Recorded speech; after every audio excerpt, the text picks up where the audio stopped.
예전에는 경제적인 측면만 보던 산업들이 이제는 더 넓게 봐야 되는 시대가 왔습니다. 미국은 중국으로부터 자국의 산업을 지키기 위해서 칩스법, IRA 같이 반도체 동맹, 전기차 동맹을 맺고 있어요. 미중 갈등이 커질수록 이런 산업들이 더 확장되고 있는데 선박도 예외가 아닙니다. 선박은 무역의 필수품이에요. 원유, 목재, 곡물을 나르고 자동차, 가전제품, 생필품을 나릅니다. 바다를 지켜야 무역 항로도 지킬 수 있고 영토도 지킬 수 있습니다. 그런데 이 선박의 대부분을 한국과 중국이 만들고 있습니다. 단순히 선박을 경제로만 봐서는 안 된다는 거죠. 이번에 흥미로운 뉴스가 나왔는데 하나가 호주 오스탈 회사 인수를 추진하고 있다는 뉴스가 나왔습니다. 그런데 오스탈사는 호주와 미국의 승인 거부 우려로 거절을 했다고 하는데 이해가 가지 않는 점이 상당히 많습니다. 두 회사에 모두 이익이 되면서도 국가도 이익이 되기 때문에 인수 승인이 거절될 수 없다고 생각하거든요. 그래서 이번 영상을 찍습니다. 오스탈은 오스탈 USA를 통해서 미국 내에서 경비정, 지원함 등 소형 함정을 만들고 있습니다. 호주 동남아시아에서는 쾌속 페리를 건조하고 있죠. 오스탈은 알루미늄 선을 만드는 회사예요. 알루미늄은 가벼워서 고속 선박에 적합하지만 중대형 선박을 만들려면 스틸 선박으로 가야 됩니다. 하지만 스틸 선박은 또 다른 영역이에요. 기술적으로 부족하다는 한계를 가지고 있습니다. 오스탈의 2023년도 매출은 1조 4천억 원인데요. 시가총액은 6,400억 원 정도입니다. 한화가 프리미엄 28.4%를 제한한 인수 가격은 약 9천억 원 정도예요. 한화의 조선사인 하나오션의 2023년도 매출은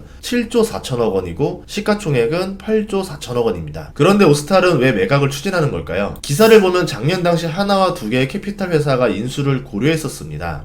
기사에도 나오듯이 오스탈은 재기를 위해서 미국과 호주 모두에서 성공할 수 있게 자금이 풍부하고 국제적으로 정통하며 해군 친화적인 투자자가 필요하다고 말했습니다. 빈 도크로 있는 오스탈의 아시아 조선소를 활용할 수 있어야 되고 오스탈 USA에 투자를 해줄 수 있는 기업이어야 한다는 내용입니다. 문제는 캐피탈 회사가 이런 일을 하지 않습니다. 고금리의 부채를 동원해서 회사를 인수하고 추가 투자를 해야 되는 일은 캐피탈 회사들이 좋아하지 않습니다. 일반적으로는 캐피탈은 알짜 사업 외에는 정리를 하거나 매각을 하고 인력을 정리해고를 해서 기업 가치를 높인 다음에 재매각을 목표로 합니다. 오스탈이 원하는 조건과 거리가 멀죠. 반면 하나는 잠수함부터 수상함까지 건져 수출하는 하나오션을 인수했을 때 엄청난 자금을 투입해서 기업의 미래를 위해 과감한 투자를 했고 해외 조선소 확보를 위해서 유상증자도 이미 마쳤습니다. 오스탈이 원하는 자금, 국제적인 감각과 연대, 해군 친화적인 요소까지 3박자 모두 갖춘 유일한 회사라는 거죠. 오스탈의 문제는 베트남과 필리핀의 조선소가 비어있고 샌디에이고에 있는 오스탈 USA는 2027년까지 5억 달러 규모의 사업으로 성장시키겠다며 확장을 했지만 주주들에게 구체적인 계획을 밝힐 수 없을 정도로 자금난에 시달렸습니다. 회계와 주가 조작을 한 사기 혐의로 미국 법무부와 증권거래위원회가 기소까지 하면서 한바탕 난리를 치렀죠. 2023년 9월 경영진이 사임하는 등 벼랑 끝에 서 있는 상황입니다. 미국 알라베마에 위치한 오스탈 USA는 철강 선박 건조를 확장하기 위해서 1억 달러의 시설을 투자했고요. 미 국방부로부터 5천만 달러의 보조금을 받았습니다. 문제는 확장을 하려면 3억 달러 이상의 현금이 필요한데 대차대조표의 순현금은 3,170만 달러밖에 없고 1억 달러를 투자했으니 아직 2억 달러 이상의 투자가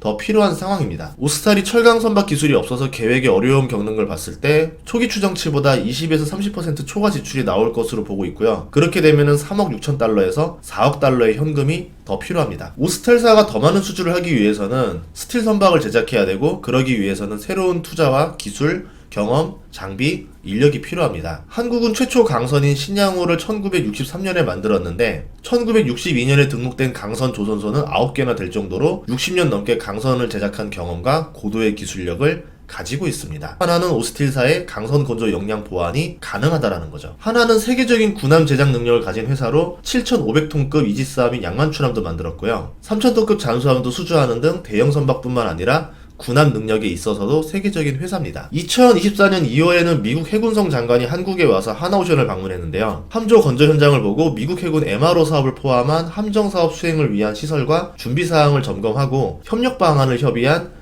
미국의 우방국으로 이미 세계 방위산업 무대에서 자유세계 수요를 위한 파트너로 인정받아서 여러 국가의 다양한 방위 제품을 수출 중입니다. 하나와 오스탈은 어떻게 시너지를 낼 수 있을까요? 정리해보면은 세 가지로 볼 수 있거든요. 첫 번째로 상호 보완 시너지를 낼 수가 있어요. 오스탈은 소형 함정과 쾌속 페리선을 만들었고 하나오션은 대형 상선과 중대형 군함, 잠수함을 만듭니다. 오스탈은 알루미늄 선박의 강점이 있고 하나오션은 스틸 선박의 강점이 있어요. 여기에 하나 시스템, 하나 에어로스페이스를 합치면은 거의 전 영역을 커버할 수 있는 방산 체인을 가지게 됩니다. 둘이 합친다면은 엘러바마 조선소에서 중대형 전투함정을 제작할 수 있고 미국뿐만 아니라 글로벌 전투함정을 수출할 수 있게 됩니다. 이럴 경우에 오스탈이 현재 수주 잔고 12빌리언 달러에서 향후 20빌리언 달러까지 수주를 늘릴 수가 있죠. 두 번째는 현지 고용 효과랑 지역 경제를 활성화할 수 있어요. 조선소는 많은 인력을 고용하기 때문에 지역 경제에 많은 영향을 줍니다. 하나오션은 매년 25척, 누적 1,500척을 건조한 글로벌 탑 조선사예요. 규모, 경험, 기술력 측면에서 초격차를 보여주고 있습니다. 선박을 제작하려면 기술력이 있는 인력이 필요합니다. 오스탈이 스틸 선박을 만들기 위해서 하나오션의 톱티어급 인력 지원과 40년 이상의 강선 건조 경험을 지원할 수가 있어요. 또한 현지 인력을 교육시켜서 훌륭한 인력을 양성할 수 있습니다. 세 번째는 자본력이에요. 오스탈은 현재 많은 자본 확충이 필요하고요. 하나오션은 충분한 자본을 가지고 있습니다. 미국 두 곳에서 확장 외에도 호주 정부도 서호준 핸더슨 지역에서 조선소를 육성하려는 계획을 발표했는데 오스탈, 시비맥 등 핸더슨 지역 업체들 중심으로 해당 계획을 실행할 겁니다. 하나오션의 작년 말 자본 총계가요 4조 3천억 원이에요. 작년에 유상증자 계획을 발표했었는데 조선소 인수 자금으로 8천억 원을 배정했습니다. 아시아 태평양 지역의 안보 강화를 위해서는요, 방산 능력, 선박 능력, 자본력이 뛰어난 우방국의 기업과 손을 잡아야 됩니다. 현지 전문가의 평가도 좋은 편입니다. 호주 전략정책연구소의 선임 분석가인 말콤 데이비스는 한국은 적대적인 국가가 아니라 우방국이므로 하나의 오스탈 인수가 국가 안보의 위험을 초래할 것이라고 생각하지 않는다고 말했습니다. 사모펀드 및 투자사의 자문을 하고 있는 마크 스티븐스는 오스탈의 매각이 호주 방위 산업에 매우 긍정적일 것이며 무엇보다 호주 해양 역량에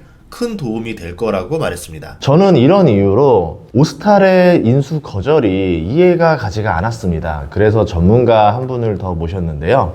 김대영 한국국가전략연구원 군사전문연구위원님을 모시고 이야기를 해보도록 하겠습니다. 제일 먼저 파이브 아이즈랑 오커스 얘기를 많이 하더라고요. 네. 그게 좀 어떤 건지 좀 간단하게 좀 설명해 주세요. 일단은 이제 파이브 아이즈는 어떻게 보면 이제 정보기관 공동체 같은 겁니다. 그래서 주요 회원국이 미국, 영국, 캐나다, 호주, 뉴질랜드. 그러니까 어떻게 보면 이제 영국의 영연방 국가가 돼요. 근데 이 기관들의 핵심은 뭐냐면은 신호정보 수집이라고 하는데 예를 들어 적국의 뭐 레이더 신호라든지 통신 감청이라든지 뭐 이런 것들을 주로 이제 시긴트라고 많이 하는데 이 파이브 아이즈는 이 시긴트에 굉장히 특화돼서 그런 정보 획득을 하는 공동체라고 보시면 되겠습니다. 오커스는 어떤 건가요? 오커스는 미국, 영국, 그 다음에 호주 이 세 나라가 호주의 핵잠수함을 건조하기 위해서 이 하나의 동맹체를 만든 거예요. 그럼 오커스를 그럼 왜 만들었을까? 네. 이것도 역시 이제 중국하고 연관이 있습니다. 상황이 이 인태 지역, 인도 태평양 지역의 중요성이 계속 커지고 있어요. 이게 안보적인 것도 있지만 경제적으로도 영국을 비롯한 이 유럽 나라들이 사실 아시아 지역에 수출하는 게 많잖아요. 네. 그래서 그런 측면에서 이 중국이 부상하면서 인태 지역에 대해서 더 지금 굉장히 관심도가 높아지고 있는 상황이에요. 그래서 사실은 호주가 그동안은 핵잠수함이 없었어요. 재래식 잠수함들만 이제 주로 갖고 있었는데 또 뭔가 전략적으로 이 지역에서 중국에게 우세를 달성하려면 이젠 호주도 핵잠수함이 필요할 것 같다. 일종의 이제 게임 체인저 역할을 해야 될 것 같다. 그쵸, 그쵸. 그래서 핵잠수함을 만들고 운영하고 있는 영국하고 미국에 얘기를 한 거죠. 오스탈이 인수 승인을 거절했었던 이유가 이제 호주와 미국의 승인을 받기 어려워서라고 이제 말을 했었는데 이거에 대해서 어떻게 생각하시나요? 저는 사실 좀 어불성설이라고 보거든요. 왜냐하면은 이제 하나 에어로스페이스가 현재 호주군의 사업을 하고 있잖아요. 네. 예를 들어서 이제 K9 자주포라든가 레드백 이 두 개 사업을 하고 있고 현지에 또 법인이 있고 여러 가지 이제 사업체를 운영을 하고 있는데 그렇다면 그때부터 사실 이제 문제가 있어야 된다는 얘기인데 그렇진 않거든요. 그리고 한국과 호주 같은 경우에는 사실 이제 외교적인 측면에서 봤을 때 그 2013년도에 한 호주 이제 2+2 회의를 진행을 했습니다. 네. 그래서 이제 2+2 회의가 어떤 내용이냐면은 외교와 국방과 관련돼서 동맹국들의 관계에 있어서 가장 최상급 단계의 그런 회의거든요. 그러니까 한국과 호주는 호주가 여러 동맹국이 있지만 그야말로 미국, 영국 그런 수준의 동맹 관계를 맺고 있다라고 보시면 되거든요. 그래서 이거는 제가 봤을 때 오스탈이 좀 약간 자기들의 뭔가 이 이익을 요 지금 인수 합병 관련돼서 이익을 좀 높이려는 뭔가 그런 제스처로 얘기를 한 것 같은데 사실은 이치에는 맞지 않다고 봅니다. 그거는 다시 말씀드리지만 사실 지금 호주에서 하나에어로스페이스의 여러 법인도 있고 이런 것들이 잘 진행이 되고 있어서 호주 입장에서 사실 나쁠 게 없죠. 예. 어떻게 보면 이제 인수를 통해서 하나오션이 또 이 오스탈에 투자를 하고 그러면 자국 내 경제에 있어서도 굉장히 이익이 되는 부분이니까 저는 사실 좀 오스탈의 이런 발언이 좀 상당히 좀 이해가 되지 않는 부분이라고 생각합니다. 호주 국방 계획도 좀 궁금하거든요. 어떻게 진행하고 있나요? 그래서 사실은 지금 호주도 가장 큰 위협이 중국이에요. 중국이다 보니까 근데 어떤 위협을 받고 있냐? 호주 같은 경우에 아시다시피 섬나라지 않습니까? 네. 더군다나 이제 남태평양에 잘 잡고 있고. 그러니까 이 남태평양, 호주 앞쪽에 있는 남태평양 국가들이 전략적으로 굉장히 중요해요. 근데 중국이 뭐 1대1로 이런 거 하면서 계속 야금야금 남태평양 쪽으로 오고 있거든요. 그러니까 이제 예를 들어서 솔로몬 제도 같은 경우에도 중국이 무상으로 막 거액을 지원하면서 자기네 편으로 끌어들이려고 하니까 그쵸. 네. 안보 측면에서 데드라인을 계속 밑박혀 오는 거죠. 그러다 보니까 핵심이 호주도 역시 군함이 굉장히 중요한 상황이 되어버렸습니다. 그럼 호주 해군도 사실 지금 미 해군이랑 비슷한 상황이에요. 지금 이제 헌터급 호위함을 도입하려고 지금 하고 있는데 원래 이제 9척을 도입하려고 했어요. 예. 근데 최근에 이제 지난 2월 22일 현지 시간으로 2월 22일에 어떤 걸 발표했냐면은 9척을 6척으로 줄이겠다. 이유가 뭐예요? 이 헌터급 호위함 같은 경우에는 거의 지금 한 척 가격이 6조 원대에 달합니다. 그러니까 우리 지금 세종대왕급 구축함, 이지스 구축함이 1조 원이 좀 넘어요. 사실 지금 국방비 계속 증액하고 있지만 이게 지금 가성비가 너무 안 맞는 거예요. 그러네요. 이제 호주 입장에서 봤을 때 만약 하나오션이 오스타를 인수하게 된다 그러면은 이 특수한 사업에 있어서 경쟁 체계가 잘 만들 수 있는 거예요. 그러면 호주 국민들 입장에서도 더 적은 비용으로 더 좋은 전투함을 호주 해군에 배치할 수 있고 또 우리 입장에서도 우리 특수한 사업이 어떻게 보면 해외 시장에 나갈 수 있는 그런 발판이 좀 마련이 되는 거죠. 네, 그러면 결론적으로 오스탈 인수는 한국, 호주, 미국 모두에게 이익이라고 보시나요? 저는 뭐 이건 윈윈을 넘어선 이익이라고 봅니다. 사실 이제 예를 들어서 그 앞서도 제가 호주 사례, 미국 사례 말씀드렸지만은 호주, 미국 다 지금 사실 군함이 필요한 상황. 필요하고. 네. 예. 근데 계획된 일정도 못 맞추고 있고 또 한 가지는 너무 비싸요 지금 다.